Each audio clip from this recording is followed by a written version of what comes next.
This video was sponsored by Enhance, NeoWatt, A Better Road Planner, Elbilmek, Kempower and Bilkomponenter. Yo, what's up? You know the Mercedes eVito I'm testing nowadays? It has a 100 kilowatt hour battery, just like the Mercedes EQV. And I thought, well, they are just the same, right? Well, it seems like they have at least the same net capacity as before. But it seems like the eVito is charging faster than the EQV before. So I wonder if they bump up the speed. This is a bit unusual for Mercedes. Okay, let me show you here. So in the beginning, they both cap at 300 amp. I also include some other cars like the EQC, which also, as a coincidence, caps at 300 amp. It seems like that's a German thing, or at least a Mercedes thing. But then the EQE is capped at 500 amp, which is a limit on the Ioniq charger. But I cannot take more than 500. But the EQE charger is really fast. But okay, back to the eVito. You see that, okay, it charges more or less the same as the EQV. 100 kilowatt hour battery, 90 kilowatt hour net capacity supposedly, but I only measure 84.6 kilowatt hour in both cases, actually. EQV in 2021 and then 5 years later in the eVito. Okay, EQC also seems to be the same, so they are actually right on par with each other. All the three charging sessions are exactly the same, except for the EQE that charges faster. But eventually you will see something else happening, but it's going to take a while. Wait, it seems like the EQV has slightly higher voltage than the eVito. Oh, well, really? Never noticed that before. I thought they had the same battery. Okay, what about the EQC? Seems to be slightly higher than eVito. But at least the EQC and the EQV, they have spot on the same voltage. And then, for some reason, 299 amp, not 300 on the EQC. But eventually, you will see that the EQV will throttle. Let me see, I don't remember when it was, maybe around 40%. EQV is already at 50%. Okay, not super fast charging. There. Okay, see, EQV start throttling, but the eVito still keeps 300 amp. Wow, and it actually seems to throttle roughly the same time as the EQC. Well, are they roughly the same? Yeah, it seems like EQC and EQV are roughly the same, even though that's where the EQC is 85 kilowatt hour only versus the EQV. But then the net capacity on the EQV, like I mentioned, it was claimed to be 90, but it's only 84.5. But then the EQC are measured to be 80 kilowatt hour. So they are kind of similar in actual net capacity, what is practical to use.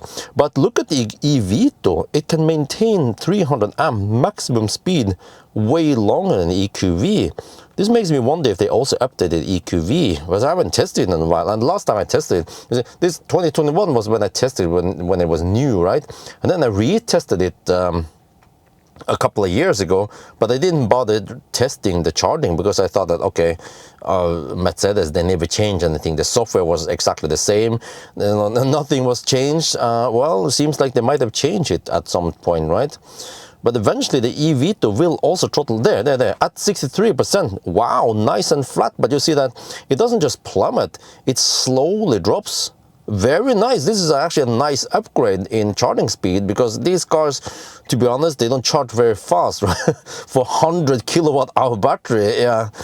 So it's actually nice that they also, you know, they are vans, right? EQV and eVito. So it's nice that they actually charge a little bit faster than before, because before it's like, yeah, you know, I should have thrown in maybe the Volkswagen ID bus long wheelbase, you know, the 7-seater, just to show you how much faster that van is charging. And then, okay, let's not even talk about the Xpeng X9.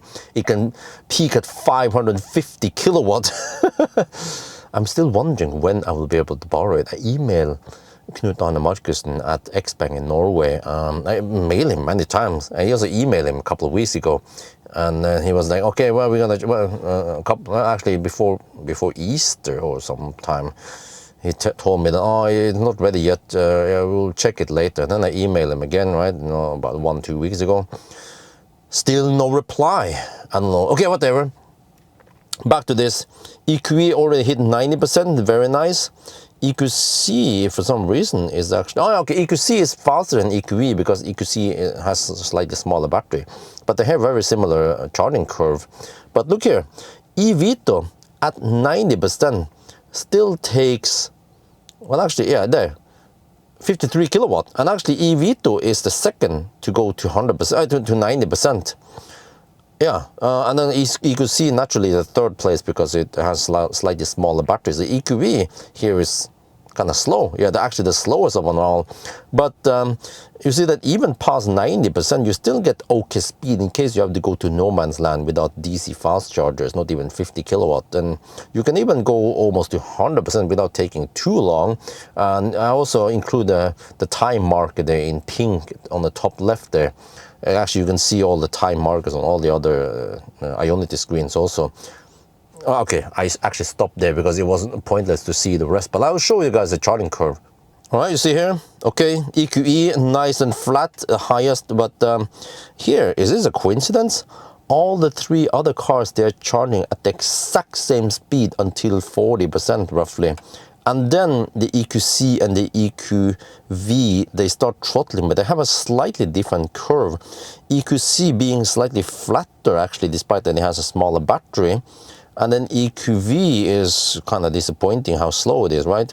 Over there, but now it is a lot better with the eVito. And because you have the 300 amp limit on the car, then as higher voltage we get, then the more speed we get. So, and then, but also when it also throttles in a nice and flat way. And here, where I didn't test the other cars to 100%, but the eVito was actually very impressive in terms of charging speed.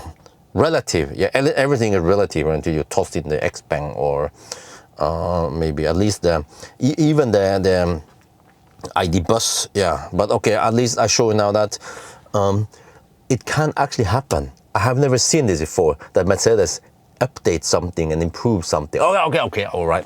I know the new EQS is awesome, steer-by-wire, 800-volt architecture, over 900 kilometers of range. Yeah, I can't wait to test it. 122 kilowatt-hour net capacity in the battery. Who knows how big the battery really is? 130 maybe?